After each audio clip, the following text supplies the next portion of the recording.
Olá amigos, sejam bem-vindos a mais um vídeo do meu canal. Eu sou o Lucas Knaip e vamos falar sobre o Vasco, que vive um fim de ano mais otimista, né? Porque, olha, depois de sofrer tanto para escapar ali dessa luta contra o rebaixamento, eles conseguiram agora a contratação dele, de Alexandre Matos, como diretor de futebol. É um cara conhecido, né? No Brasil não é a terra em que diretores de futebol têm muita luz ao sol, né? Na Europa eles são bem mais conhecidos, né? Mas, de qualquer maneira, é um bom diretor de futebol, muito melhor do que o Paulo Brax e o Abel Braga, né? Eu acredito que o grande erro da 777 foi ter colocado centenas de milhões de reais na mão do Brax e do Abel Braga. Não adianta você tentar uma reestruturação de projeto com a mentalidade antiga. E o Brax é o cara que negou o Paulinho, o jogador que explodiu no Atlético Mineiro, e assim, era uma contratação quase de graça, né? Tipo, não era para você gastar dinheiro com o Paulinho, apesar de, obviamente, ter a carga salarial, mas era só a taxa de empréstimo até o meio do ano e depois o contrato. Foi o que o Atlético Mineiro fez, deu bem. Mas a verdade é que o Vasco não foi nada inteligente com o Brax. Eu acho que de todas as decisões, além de um mercado que não me parece grande impacto com tanto dinheiro investido, eu não vou dizer que o time não melhorou. Melhorou, no final das contas, é um time melhor nesse fim de ano do que era no início, né? Mas o pior de todos os problemas foi o Maurício Barbieri, e dizem que foi ideia do Abel Braga. Ele que deu a ideia de trazer o Barbieri, né? Que é um técnico jovem, tinha ido relativamente bem no Bragantino. Se você considerar o início, ele foi bem. Se você considerar o final de trabalho horrível dele, aí que fica a grande questão, né? De quanto você considera a qualidade do trabalho do Barbieri, né? Mas a verdade é que a gente vê ali o Vasco, né, que acabou pagando caro para essas decisões. O Barbieri teve 9 pontos em 15 rodadas do Brasileirão, foi horrível o trabalho dele. E aí veio o Ramon Dias e a melhora foi gritante, né? Tipo, o time conseguiu 36 pontos com o Ramon Dias no comando em 23 jogos, se não me falha a memória, né? Óbvio que não é uma pontuação extraordinária, mas de onde o time estava, do jeito que a mental do clube estava, né? E as primeiras rodadas foram só tentando se reestruturar do que foi o trabalho do Barbieri. Eu acho que foi um bom trabalho, sim. E se ele tiver mais qualidade, que é o que ele pede para continuar no Vasco, né? Eu acredito que o Vasco pode ir além. E o Alexandre Matos é um cara que, ao meu ver, pode fazer um melhor trabalho nesse aspecto. O Vasco foi um dos 3 times que mais gastou nesta temporada em transferências. E é curioso pensar que isso é o que eu quero chegar nesse ponto, né? Que a diretoria de futebol, ela tem que administrar bem esses recursos e saber gastar. Porque o Bahia é um dos clubes que mais gastou e o Flamengo é o que mais gastou, e disparado, mais de 200 milhões de reais, né? Aí você pensa, né? Tipo, o Palmeiras nem 50 milhões investiu, o Atlético nem 20, né? O Atlético Mineiro. Mas esses 2 times terminaram à frente do Flamengo na tabela. Inclusive o Grêmio terminou à frente também.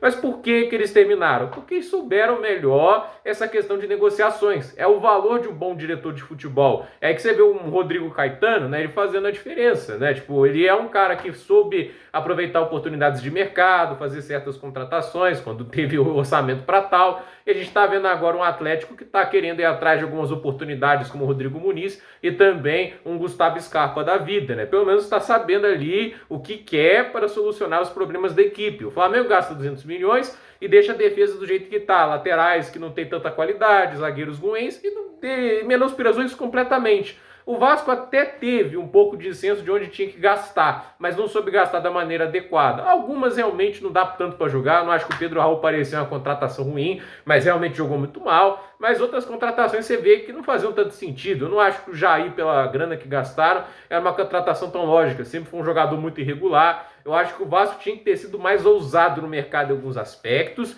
e outros ele tinha que ser um pouquinho mais cerebral, saber o jogador certo para gastar. O Vegetti é um bom exemplo disso, né? Tipo, um cara que já é mais experiente, já tem uma produção mais regular, e não viu aquela temporada dos sonhos igual o Raul teve, né, com o Goiás ano passado. Então, eu acredito que o Vasco teve até um direcionamento melhor nessa segunda janela, mas acho que o Matos, para um investimento que a 777 pretende fazer, que deve superar esses 100 milhões em muita quantidade, né? Eu acho que ele tende a fazer um trabalho melhor. Eu acho que ele tem uma visão de mercado melhor. Ele é o cara que trouxe, inclusive, o Vitor Roque para o Atlético Paranaense. Ele mandou muito bem nessa negociação. Então, assim, eu acho que ele tem uma boa visão. Eu acho que o trabalho do Vasco também é melhorar esse trabalho de olheiros, quem sabe também fazer essa questão de base. Vamos ver o que o Pedrinho vai fazer com o presidente. Ele não vai ter tanto poder. Ele não é o Petraglia, né? Vamos lembrar disso. O Petraglia manda em tudo no Atlético Paranaense, porque não é SAF, né? Agora, o Pedrinho tem 30% do Vasco, é muita pouca coisa que está na mão dele para mandar, e ele está tentando fazer algum tipo de articulação. Eu não sei onde a diretoria de futebol vai ter mais contato, se é com o Pedrinho ou se vai ser lá com a 777, né? Mas de qualquer maneira, né, eu acho que tem que ter uma boa interlocução, uma boa comunicação nesse aspecto para fazer o time fluir. Eu acredito que ele tem ideias, ele não se candidatou apenas para ser um fantoche, um cara figurativo, né, o Pedrinho. Eu acredito que o diálogo dele com o Matos vai ser importante para sanar os problemas do Vasco. Eu acredito que se tiver boas contratações, ele pode brigar lá entre os 5 primeiros colocados. Eu não estou fazendo piada não, porque se no segundo turno, com o Ramon Dias, ele estiver entre os 10 primeiros colocados, imagina desde o início do ano com as contratações certas, com o time sabendo tapar os buracos e conseguindo um elenco melhor. Eu acredito que dá para brigar sim entre os 5 primeiros colocados se fizerem as negociações certas. Dinheiro não vai faltar. Agora, vai acertar? O Matos dá uma chance maior desse projeto conseguir ter mais chances de sucesso. Eu acredito que é uma melhora muito boa em termos de qualidade de diretoria de futebol e é um avanço para que o Vasco consiga um progresso maior e não fique brigando contra o rebaixamento. Acho que essa é a questão. O Vasco não quer mais ficar aí nesse terror de ficar brigando contra o Z4. Então, a ver o que vai acontecer, mas é a minha opinião. Eu acho que o Matos, às vezes, ele exagera em termos salariais, em anos de contrato com alguns vínculos. Acho que o do Ramírez no Palmeiras é o mais chamativo, porém, eu acredito que ele tende a fazer um bom trabalho. Eu acredito que o Vasco, com o dinheiro que tem em mão, se ele souber gastar, dá para dar um bom salto de qualidade, ainda mais com o Ramon Dias permanecendo como técnico. Então, gente, por esse vídeo é isso. Dúvida nos comentários, deixe seu like, se inscreva no canal, compartilhe esse vídeo e até o próximo vídeo.